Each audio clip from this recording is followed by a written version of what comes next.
violencia, pero también engendra ganancias para la industria de la violencia que la vende como espectáculo y la convierte en objeto de consumo. En México, la violencia se ha recrudecido en las últimas décadas. Los secuestros, los robos, las desapariciones forzadas, los asesinatos, los abusos de poder no cesan. Por el contrario, un nuevo sector económico se ha ido apoderando de nuestro territorio. Se trata del crimen organizado que parece haberse ya anclado en el sistema político-judicial y desde ahí dirige el timón. Mientras tanto, los demás, los de a pie, observamos expectantes porque simplemente hemos dejado de esperar mayores atrocidades que nos arrastran a una espiral interminable de crisis humanitaria. Buenas tardes. La Universidad Autónoma de Zacatecas, Francisco García Salinas, les da la más cordial bienvenida a la presentación del libro Violencia asociada al proceso de acumulación de capital. Expresiones en 3 destinos turísticos, Acapulco, Guadalajara y Zacatecas, coordinado por Guadalupe Margarita González Hernández en el marco del Seminario de Pensamiento Crítico en su 35ª sesión. En principio, escucharemos los comentarios de Manuel Ignacio de León Dávila. Él es maestro en Economía Regional y Sectorial por la Universidad Autónoma de Zacatecas. En 2019 obtuvo el premio Plan Marketing en la asignatura Fundamentos de Marketing en la Universidad Castilla-La Mancha, Campus Toledo. Asimismo, es responsable del Laboratorio de Econometría de la Maestría en Economía Sectorial. Su línea de investigación se relaciona con el tema de violencia, criminalidad y espacio. Incluso su investigación de maestría fue en torno a la criminalidad en la región centro de Zacatecas. Actualmente es doctorante de la 8ª generación en estudios del desarrollo en nuestra universidad. Muchas gracias a todos los aquí presentes y pues agradecerle a la doctora Margarita su invitación, su acompañamiento permanente en la investigación y pues es un honor estar aquí presente. Agradezco la invitación a comentar este libro colectivo coordinado por la doctora Guadalupe Margarita González, en el que colabora pues parte de mi comité de tesis, prácticamente mi comité de tesis, que es el doctor Jorge, que no pudo acompañarnos el día de hoy por cuestiones de trabajo, y una pieza fundamental para mi tema de investigación, que es el doctor Humberto Márquez Covarrubias.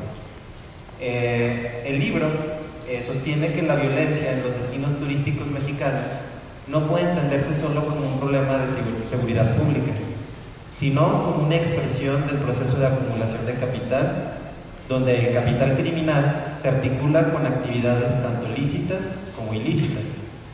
Produce fenómenos espaciales diferenciados y convierte ciertos espacios turísticos en ámbitos de valorización, disputa y extracción de excedente. A mi juicio, el libro se sostiene sobre 5 problemas principales. El primero conceptualiza a las violencias directas, violencias emergentes, sistémicas o estructurales. El segundo, la comprensión de la acumulación de capital en su dimensión lícita e ilícita. El tercero, la relación entre la violencia y la valorización.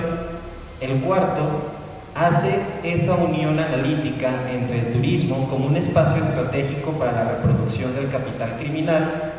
Y finalmente, el quinto, la posibilidad de medir y presentar espacialmente esta relación en 3 distintos destinos turísticos: Acapulco, Guadalajara y la ciudad Zacatecas, Guadalupe. La obra avanza de una discusión teórica sobre la morfología del capital criminal y la violencia hacia una caracterización de sus saldos humanitarios para después aterrizar el análisis en la relación turismo-criminalidad. La construcción de un índice de incidencia delictiva, la estimación de impacto sobre la actividad turística y, finalmente, la intensidad espacial del capital criminal en los 3 destinos estudiados. A continuación, trataré de sintetizar el aporte de esta obra en 4 ejes. El primero se refiere al capital criminal no como una anomalía, sino como una forma sui generis de acumulación. El primer gran aporte del libro es que no trata a la criminalidad como una anomalía, una externalidad o algo ajeno al capitalismo, sino como una forma peculiar de acumulación. En este punto, el capítulo escrito por el doctor Márquez es fundamental porque muestra que la ilegalidad no expulsa a determinadas mercancías del proceso de valorización. Por el contrario, la prohibición que ejerce el Estado puede producir mercados negros, elevar los márgenes de ganancia y generar condiciones para que la violencia opere como un mecanismo de regulación económica, política y social.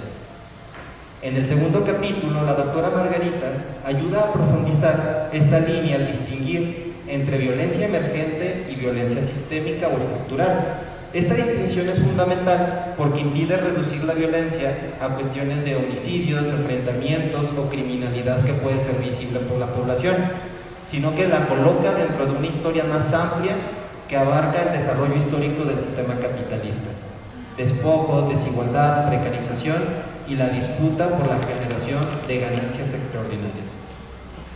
El segundo eje es de la violencia criminal y la crisis humanitaria.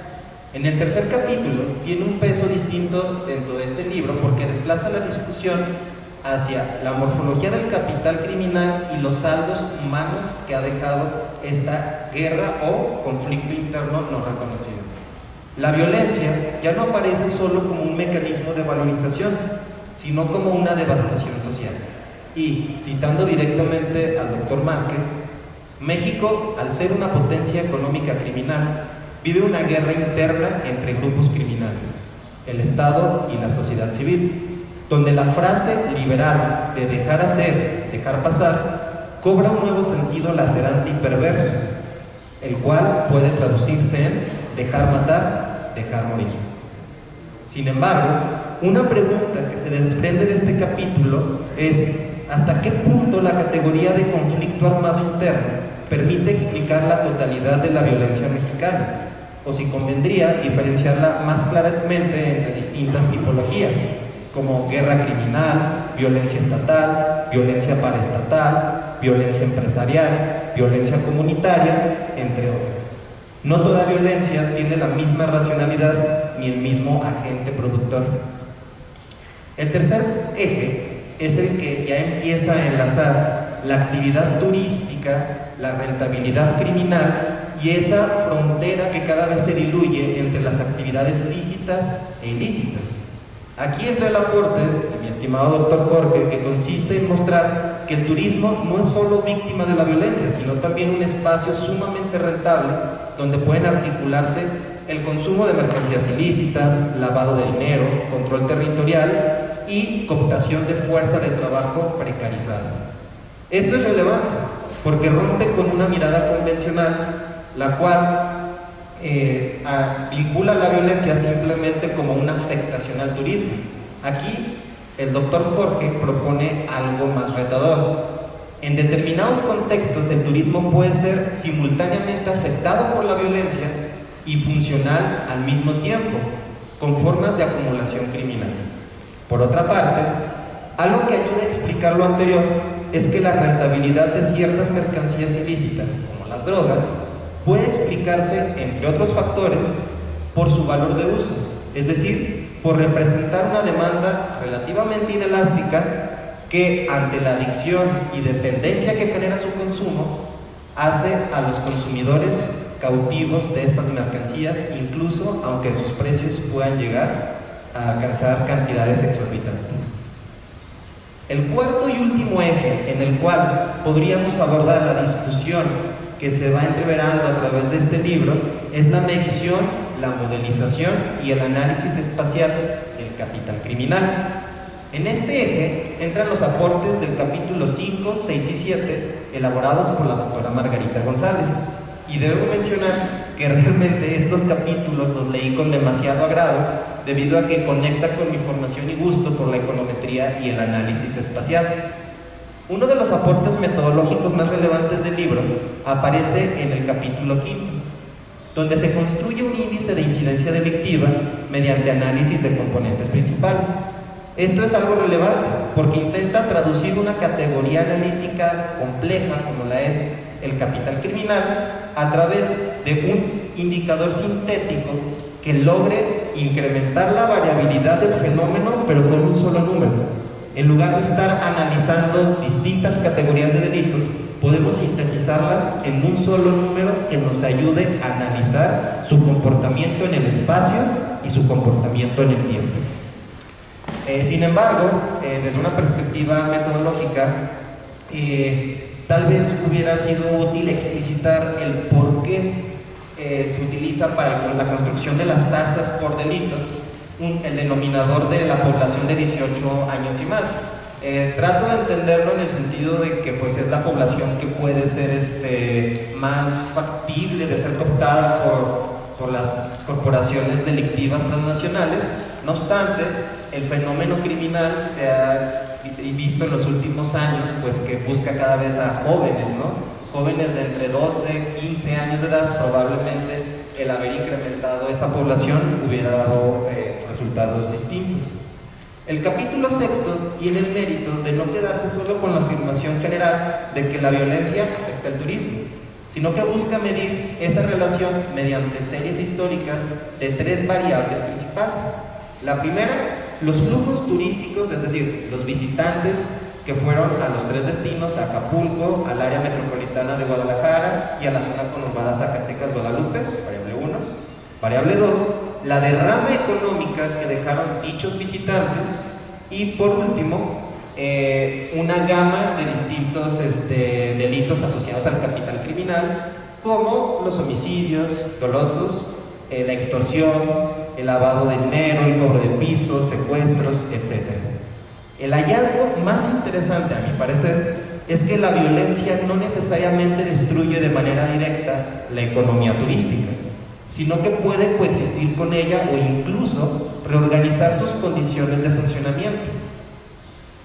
Además, después de hacer una serie de análisis de correlación para ver cuáles son los delitos que mantienen una mayor correlación, es decir, una mayor relación lineal con la derrama económica generada por los turistas y con los flujos de turistas, al seleccionar los principales 3, la doctora corre un modelo de regresión lineal, un modelo de regresión no lineal. Sé que ya me estoy metiendo en algunos términos un poco técnicos, pero la ventaja de realizar este tipo de modelos es que permite ejemplificar que lo que pareciera que es un modelo tan abstracto, con categorías tan generales como capital criminal, acumulación, despojo, violencias, puede ser operacionalizado.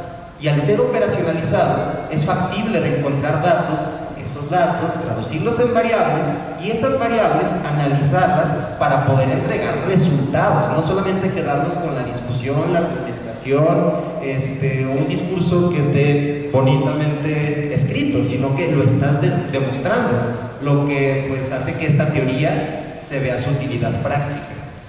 En el 7º y último capítulo, que es a mi juicio uno de los más sugerentes, porque traslada el debate al espacio intraurbano de cada uno de estos 3 destinos turísticos, es decir, Acapulco, Guadalajara y Zacatecas, muestra que el capital criminal no solo tiene una historia y un planteamiento teórico por detrás, como ya lo ha mencionado tanto el doctor Humberto, la propia doctora Margarita y Jorge, sino también una geografía en la cual se puede localizar cómo se concentra, se dispersa, se aproxima a ciertos giros económicos, es decir, unidades económicas pertenecientes al sector turismo, y cómo se relaciona de forma diferenciada con áreas que mantienen distintos grados socioeconómicos.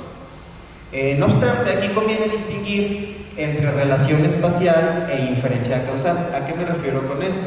La doctora Margarita aquí nos muestra, tanto para el año 2010 como para el año 2020, cómo esa incidencia delictiva a través de actos violentos, que son los que ella cuantifica con un método que me parece muy innovador y pues sugerente para muchas investigaciones, Lo que hacen es que con los principales periódicos de Acapulco, Zacatecas y Guadalajara, ven todos los eventos violentos y logran hacer una categorización de tipo 1, tipo 2, tipo 3, tipo 4, según el nivel de violencia.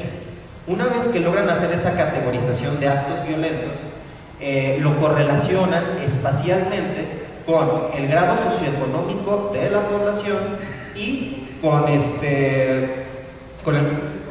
con la actividad económica, que aquí cabe aclarar algo. La actividad económica que se destaca es la que concierne a comercio y servicios. ¿Por qué?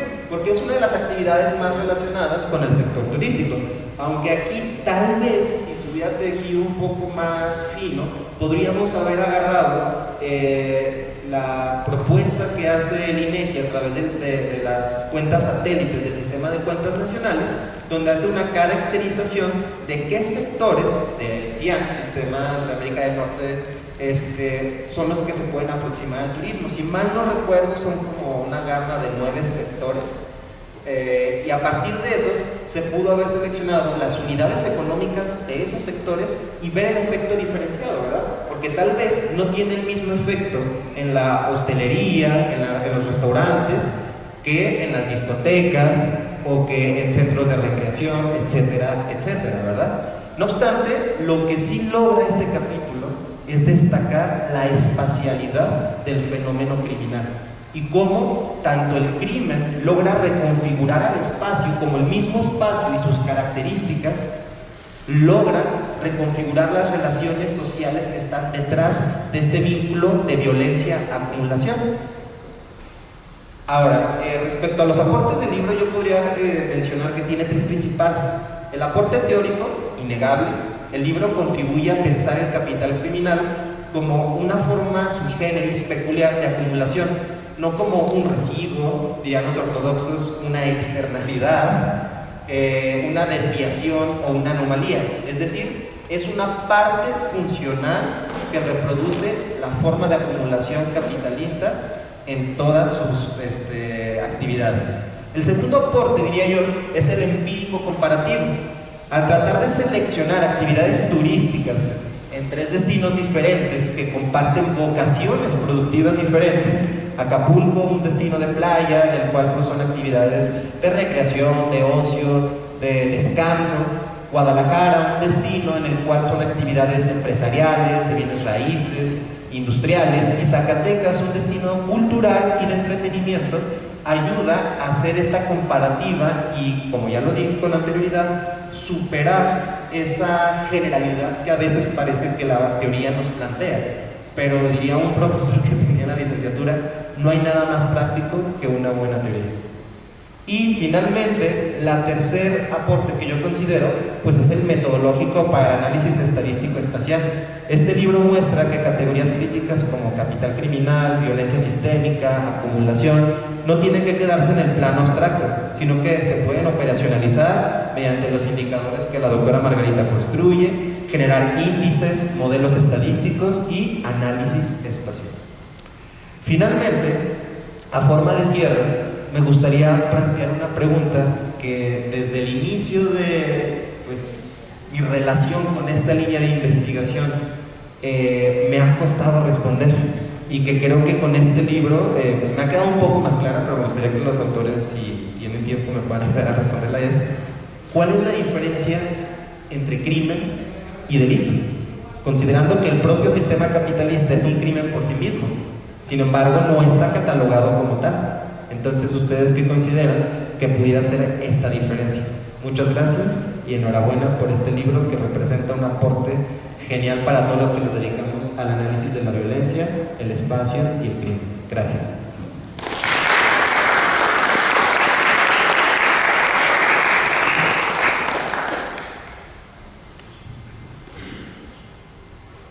Esta semana, al releer el libro que hoy nos convoca, se agolparon en mi mente como ráfagas incandescentes, sucesos que forman parte de nuestra cotidianeidad, al grado que nos hemos familiarizado con este tipo de situaciones: homicidios, crímenes de guerra y de lesa humanidad, masacres, secuestros, feminicidios, juvenicidios, muertes y crímenes contra migrantes, desaparecidos, desplazamiento forzado, fosas clandestinas, suicidios, ciudades violentas, impunidad, y la lista continúa.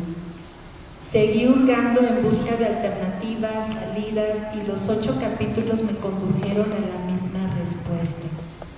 La inacción del Estado mexicano, sustentada en una retórica oficialista que enajena a través de la mentira, cuando es el propio Estado que ha permitido el avance de grupos delincuenciales y la confrontación armada entre sí. Ante ello, vuelvo a una sentencia de Galeano. El mundo está gobernado por el miedo y el poder se alimenta de él. El poder genera miedo para perpetuarse. Los civiles temen a los militares temen la falta de armas y las armas temen la falta de guerra. Es un tiempo de miedo, con miedo de la mujer a la violencia del hombre y del hombre a la mujer sin miedo. Al final, todos somos presa del miedo, de ahí nuestro silencio, nuestra pasividad. Enseguida, Humberto Márquez Covarrubias esgrimirá sus argumentos en torno al contenido de esta obra. Él es doctor en Estudios del Desarrollo por la Universidad Autónoma de Zacatecas. Además, es integrante del Sistema Nacional de Investigadoras e Investigadores.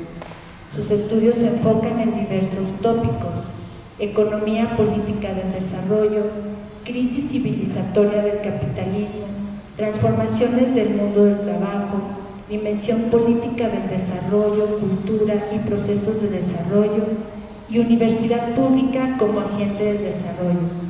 De manera individual y colectiva, ha publicado textos académicos de diversos géneros desde la perspectiva interdisciplinaria y crítica del desarrollo. Asimismo, es director de las revistas Estudios Críticos del Desarrollo y Observatorio del Desarrollo, Investigación, Reflexión y Análisis. Paralelamente, funge como co-coordinador del Seminario de Pensamiento Crítico y forma parte de la Red Internacional de Migración.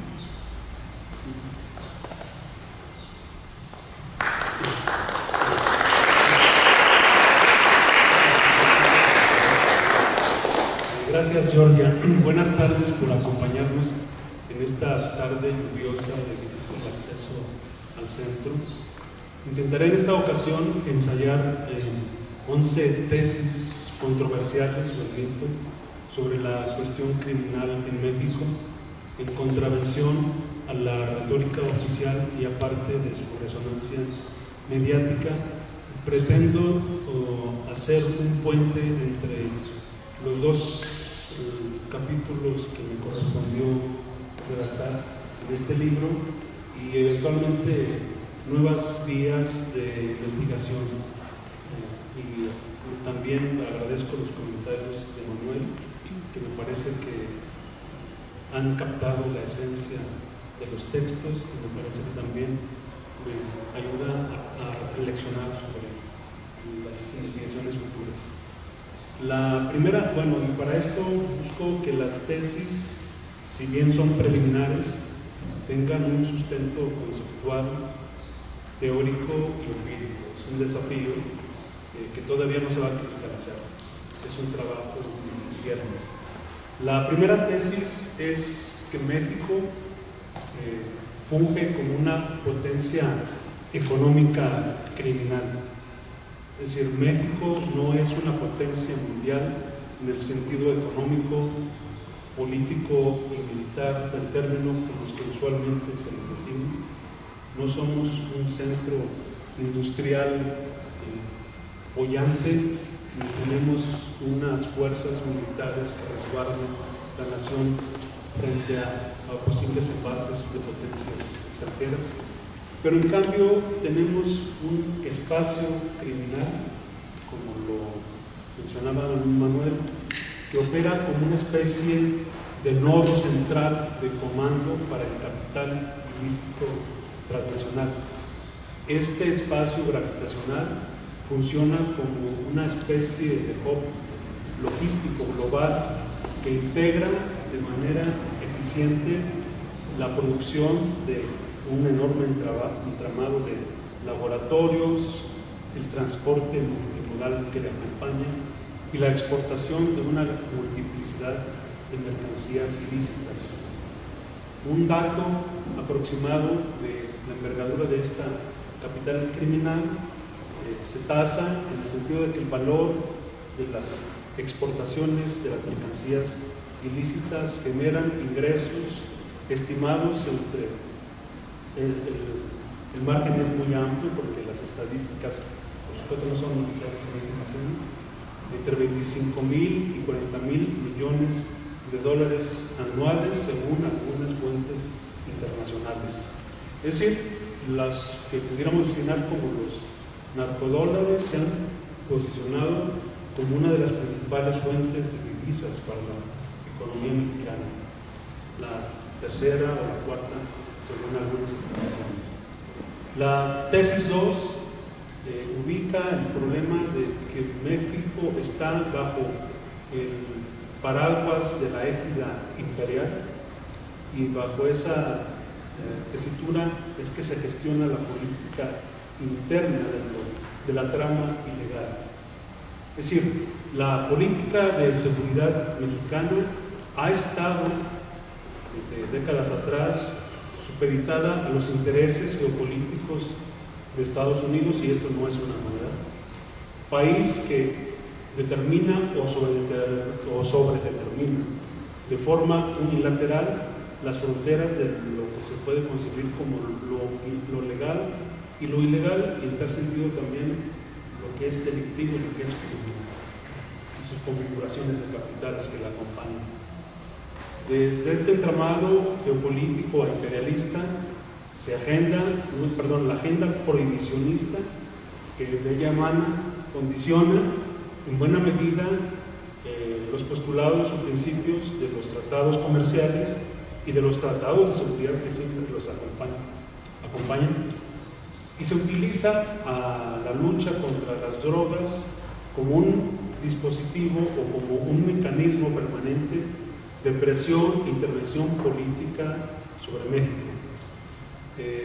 La propuesta estadounidense de catalogar a los llamados cárteles, que no son cárteles, pero esto no será cuestión de discusión para esta ocasión, bajo la designación de organizaciones terroristas transnacionales y, por ejemplo, de una de las mercancías ilícitas más brillantes, el fentanilo, como un arma de destrucción masiva bajo la estrategia de seguridad del gobierno de Donald Trump, pues faculta bajo su propia prédica a Washington para realizar intervenciones financieras y de inteligencia extraterritorial y eventualmente intervenciones armadas o quirúrgicas para los fines que ellos mismos designen. Esto es una amenaza que siempre está pendiente. Pero esto tampoco es una novedad porque en la trama histórica que se relata en parte del capítulo se hace un recuento de cómo se fue gestionando, por ejemplo, la guerra contra las drogas, algunos operativos como la Operación Cóndor, más recientemente algunas iniciativas de seguridad como la Iniciativa América, la Iniciativa Bicentenario y otras más.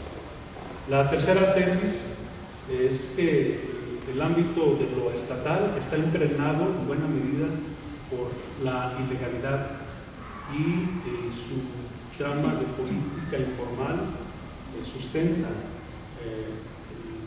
el ámbito de lo criminal.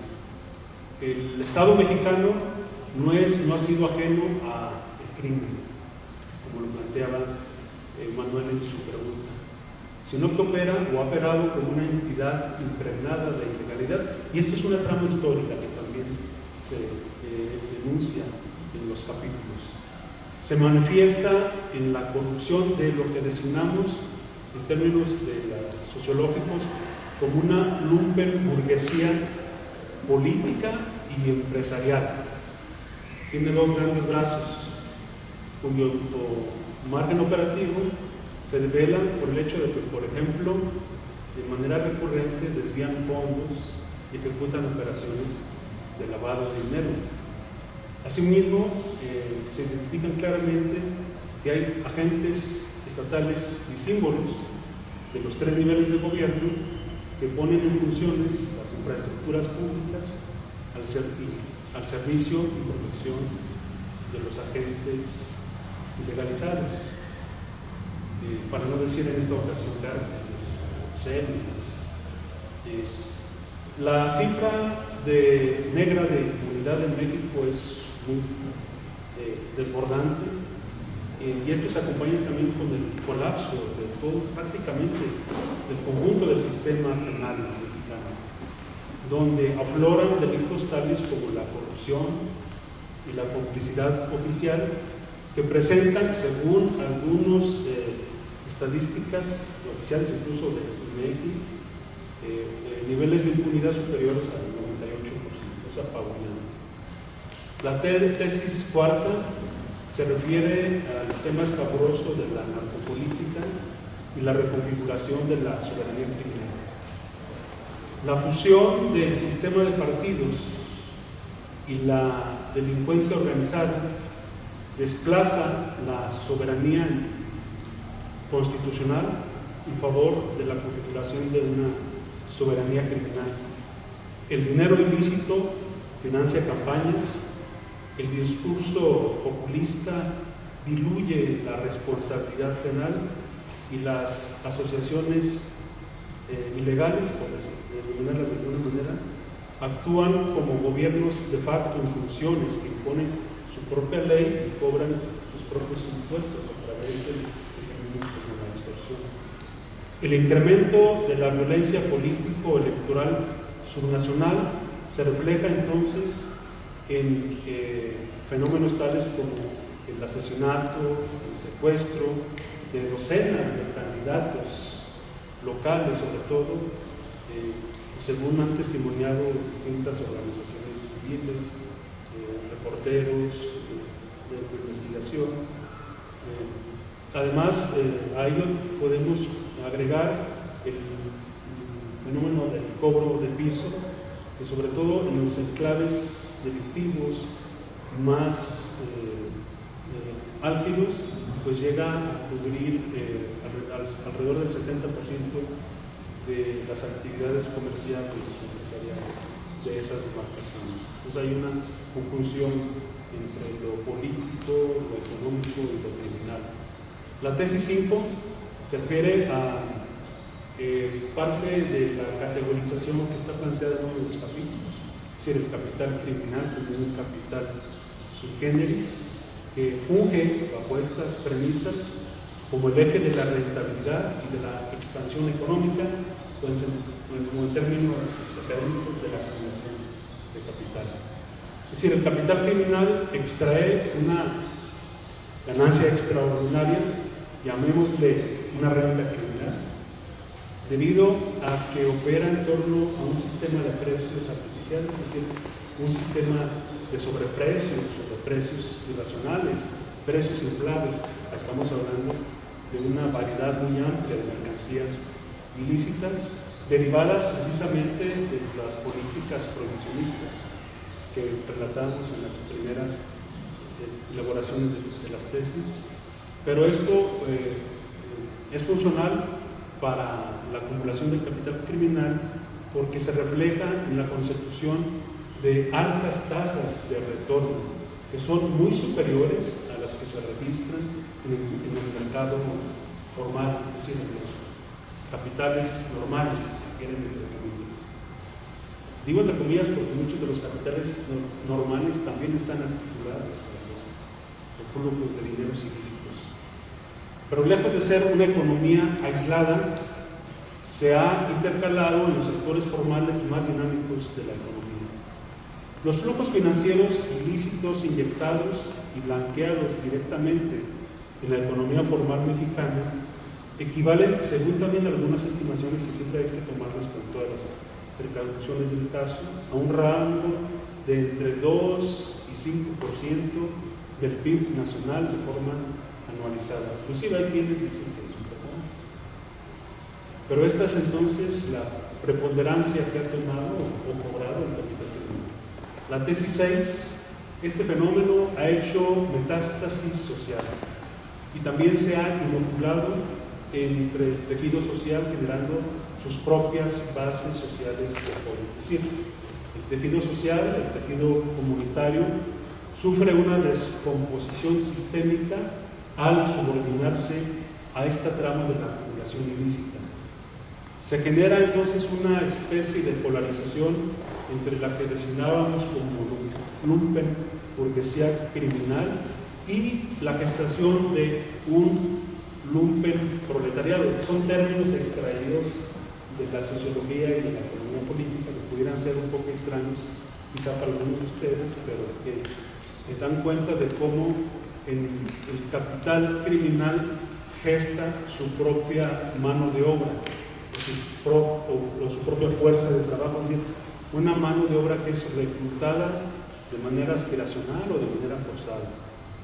Mientras que a nivel territorial, las organizaciones ilícitas, los llamados cárteles, para entendernos, construyen bases de apoyo social de forma condescendiente, ya lo decíamos, bajo mecanismos de atracción clientelar, pero también a través de mecanismos forzados, particularmente el terror.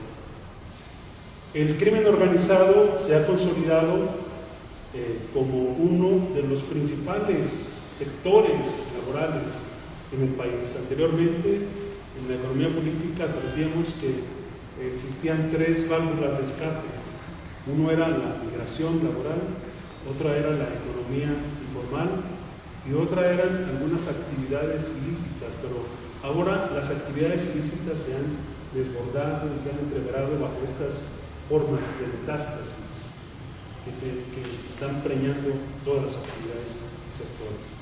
La tesis 7 se refiere específicamente al problema de que la violencia del capital criminal, del Estado, que es consustancial, y de esta trabazón de clases sociales lumpenizadas, están dando una especie de violencia crónica que se expresa como un conflicto multidireccional, multidimensional. La seguridad pública se ha trastocado en un estado de violencia crónica y beligerancia prolongada que opera a 5 bandas, o identificamos 5 bandas. Las luchas intercriminales, el ejemplo más actual es la guerra intestina del cártel de Sinaloa, por ejemplo, pero hay otros casos. El segundo frente serían los combates selectivos de agentes del Estado, fuerzas del orden público, militares, policiales, en contra de determinados objetivos específicos de los grupos criminales, donde también hay intervención de agentes de estadounidenses, o lo ha habido. La tercera es la violencia estatal en contra de la población civil a través de la violación de los derechos humanos, como lo planteaba Georgia. La siguiente es el terror de los llamados cárteles contra las comunidades para, por ejemplo, despojarlos de sus tierras, de sus recursos, mediante el desplazamiento forzado, por ejemplo. Y finalmente, una especie de violencia reactiva, la autoorganización de las comunidades que obran en defensa de su propio territorio, de sus recursos. Hay distintas modalidades, tales como las policías comunitarias, las autodefensas. Claro, algunas de ellas se han pervertido porque luego se han vinculado también a los grupos criminales. Con todo, en la acumulación histórica de más de 450,000 homicidios dolosos y el registro de más de 115,000 personas desaparecidas y no localizadas desde el inicio de la estrategia denominada, bueno, no denominada, pero conceptualizada como militarización, pues atestiguan los saldos rojos de la violencia crónica. Son cifras que igualan o superan los balances de los conflictos armados internos a nivel internacional. De ahí que se discuta en uno de los capítulos si este es o no un conflicto armado interno no reconocido bajo la lógica del derecho internacional humanitario. La tesis 8 se refiere a la aparición de un fenómeno crítico que es una crisis humanitaria y el colapso de la protección civil. El Estado mexicano evidencia bajo esta trama una incapacidad congénita, estructural, para salvaguardar a la población civil desarmada. La sociedad padece una epidemia de homicidios, secuestros, extorsiones y asaltos carreteros, entre otros patrocinios, acompañada del desplazamiento forzado de comunidades, de una catástrofe en la localización e identificación de víctimas.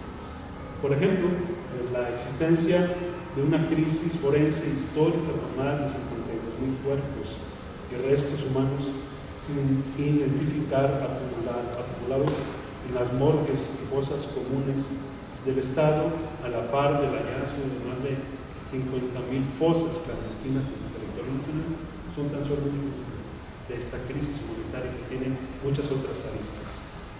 La tesis 9, la narcocultura como un aparato hegemónico y factor de represión.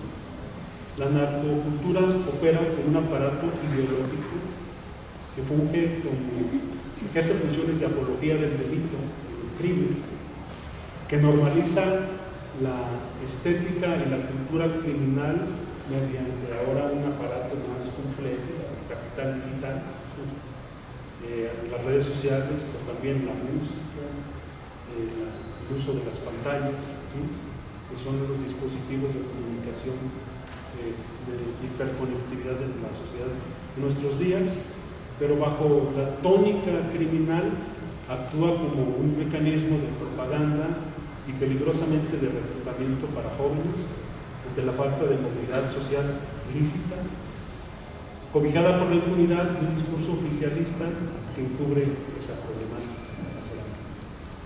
Quizá este dato no sea del todo contundente, pero es una aproximación. El posicionamiento sistemático de géneros como los corridos tumbados, ya sé que es música y es parte de la cultura popular, pero también está enmarcada en buena medida dentro del aparato de propaganda. Y bajo esa lógica es que el top 5 de reproducciones globales de plataformas de streaming impacta de forma directa a un universo de 30,000 a 35,000 menores, muchos de los cuales pudieran estar eventualmente en riesgo de ser persuadidos, seducidos y posiblemente reclutados. Posiblemente estoy exagerando, pero es una de las evidencias. La tesis 10, y ya con esto estoy cerrando, quiero categorizar la noción del capital criminal bajo el ente de los problemas del desarrollo. Aquí estamos en presencia de una acumulación de capital sui generis que podemos designar como un desarrollo deformado bajo el narcocapitalismo y el necrocapitalismo. El modelo económico nacional padece un desarrollo deformado, contrahecho, barroco, adicto a la reproducción del dinero negro progresivo. El dinero negro progresivo es el dinero ilícito. Esta acumulación se intersecta con el necrocapitalismo, donde el terror, la eliminación de cuerpos y el despojo violento son herramientas deliberadas para pacificar territorios y liberar recursos de alto valor mercantil. Para hablar en sintonía con los intereses de Manuel, el ámbito espacial, la coincidencia geográfica y econométrica donde los municipios y estados con mayor crecimiento en sectores como la construcción, el turismo suntuario, que es el que en buena medida se indaga en los capítulos de la segunda parte del libro, examinando casos concretos, y la agroexportación registran en conjunto, en paralelo, las mayores tasas de letalidad de fosas clandestinas, esas demarcaciones, evidenciando que el crecimiento formal opera sobre una base necroeconómica. Y por último, la necesidad de la transformación social, el cambio, de superar estas condiciones. Esto significa postular una tesis de transformación estructural frente al reformismo superestructural. La pacificación de México no se logrará mediante estrategias puramente superestructurales, es decir, cambios en la arquitectura jurídica, en el sistema penal, el reforzamiento de las políticas de militarización, la configuración de nuevos aparatos policiales militarizados, como su origen fue la Guardia Nacional, la captura selectiva de capos, algunos con operativos conjuntos, reforzados con operaciones de inteligencia, o por ejemplo la imposición de penas más severas, por ejemplo, mediante la ampliación del catálogo de delitos y de la prisión preventiva oficiosa, o por ejemplo en el ámbito del gasto social, las becas paliativas que supuestamente van a persuadir a grandes sectores de la población para no incursionar en las filas del capital criminal. Esas serían medidas meramente superestructurales. Superar el desarrollo deformado requiere, sin embargo, cambios estructurales radicales, asfixiar el aparato financiero y las redes comerciales del capital ilícito y desarticular la extraordinaria renta criminal. Esto se dice fácil, pero es muy complejo, porque no solo es una operación nacional, sino que es internacional o transnacional. Es decir, desmontar en definitiva la trama del capital criminal y de sus mecanismos de acumulación expuestos en las tesis precedentes. La paradoja histórica de que a pesar del incremento de más del 300% del presupuesto destinado a las Fuerzas Armadas y los aparatos de seguridad en las últimas décadas, en contra de eso, el número de cárteles y de células delictivas se ha multiplicado y la tasa de homicidios se estancó, pero en niveles epidémicos, en niveles altos. Hay una meseta, pero es una meseta de todo lo alto, lo cual ha demostrado la total inoperancia o deficiencia del enfoque punitivo formal y de las medidas meramente superestructurales. En definitiva, se trata de impulsar una transformación social sustantiva a nivel estructural. Estas son las 11 tesis que pongo en su consideración de mis colegas y de ustedes para seguir reflexionando y analizando colectivamente esta problemática. Gracias.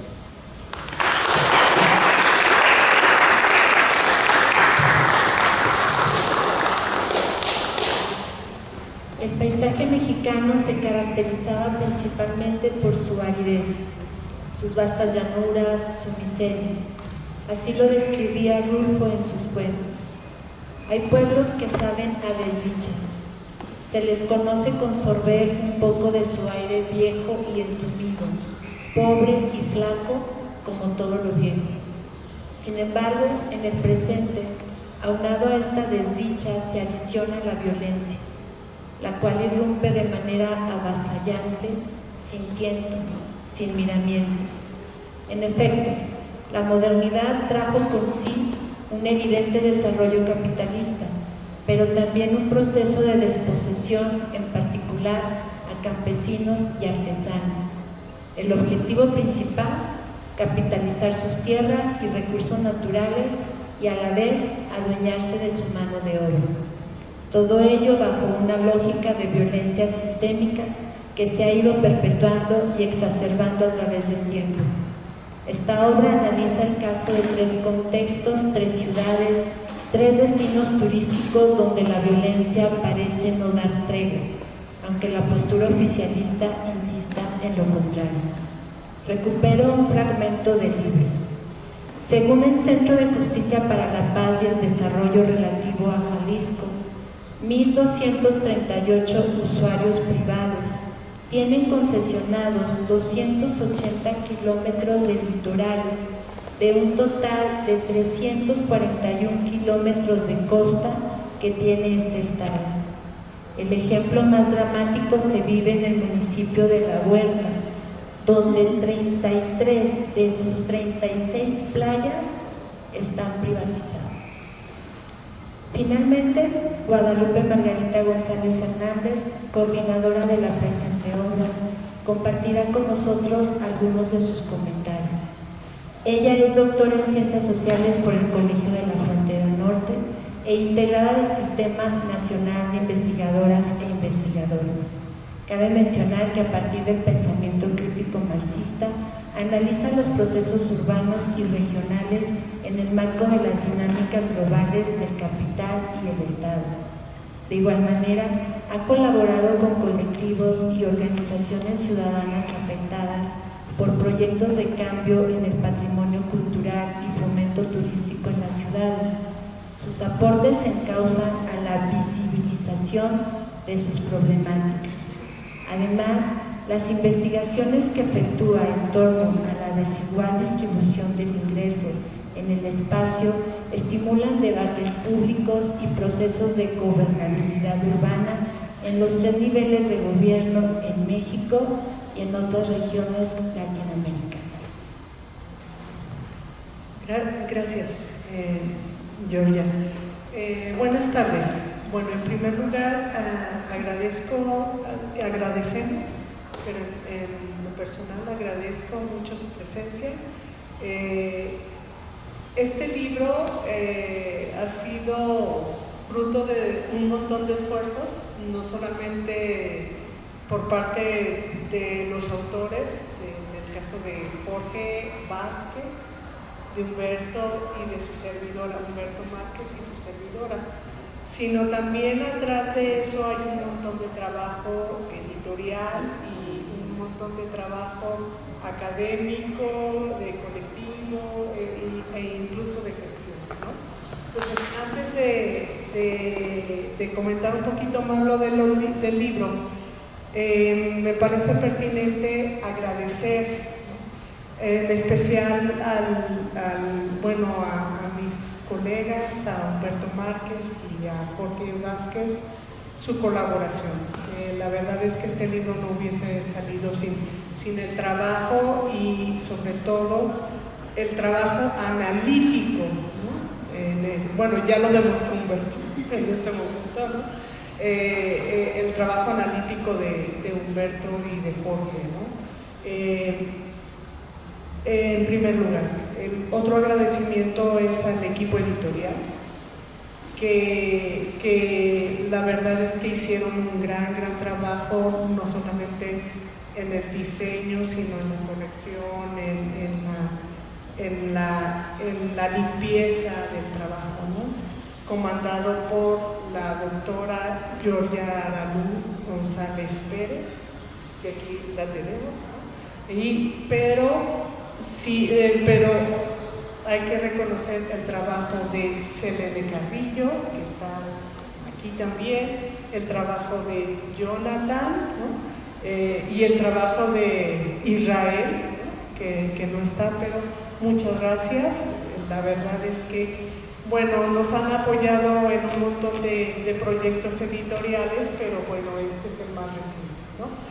Y también el agradecimiento, la gestión de la anterior administración, bueno, la anterior Secretaría del Sindicato del Personal Académico de la Universidad Autónoma de Zacatecas, que a través de su proyecto de incentivar la publicación y de su taller editorial, bueno, pues se hizo partícipe en términos de la presencia del libro, ¿no? Bueno, entonces muchas gracias.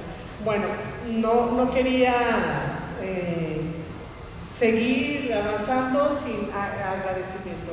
Y bueno, también un agradecimiento muy importante a nuestros estudiantes, a nuestros alumnos, que todos los días nos estimulan, ¿no? Y bueno, qué mejor que Manuel de León Dávila, que es actualmente doctorante en estudios del desarrollo, que está muy involucrado en esta línea de investigación y que no solamente la está consolidando, sino la está fortaleciendo, ¿no? Entonces, y puede ser, tal como lo dijo Humberto Márquez, estimulando para crear nuevas iniciativas y discusiones, ¿no? Bueno, entonces, pues después de escuchar a Manuel y a Humberto hablar sobre el libro, pues no me queda más que explicar el por qué el subtítulo de Expresiones en 3 destinos turísticos, ¿no? En realidad este libro pudo haberse quedado en la lógica de una discusión, de un debate sobre el problema de la violencia en México y cómo se ha estado manejando como un proyecto, incluso llamémosle como un proyecto ideológico, en términos de la correlación entre el Estado y el capital, tal como lo ha plasmado Humberto, ¿no? Sino que en realidad esto, el proyecto, la intención era verlo factible, plasmarlo en el territorio, ¿sí?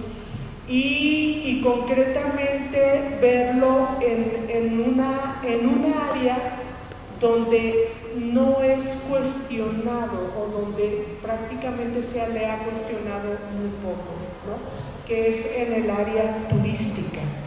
Casi siempre cuando hablamos de turismo y hablamos de violencia y de crimen, casi siempre el sector turístico se ve como vulnerado o violentado por los actos criminales, llamémosle así, ¿no? La mayoría de los estudios, no solamente en México, sino a nivel mundial, se refieren precisamente al impacto negativo del crimen y de la violencia en el turismo, ¿no?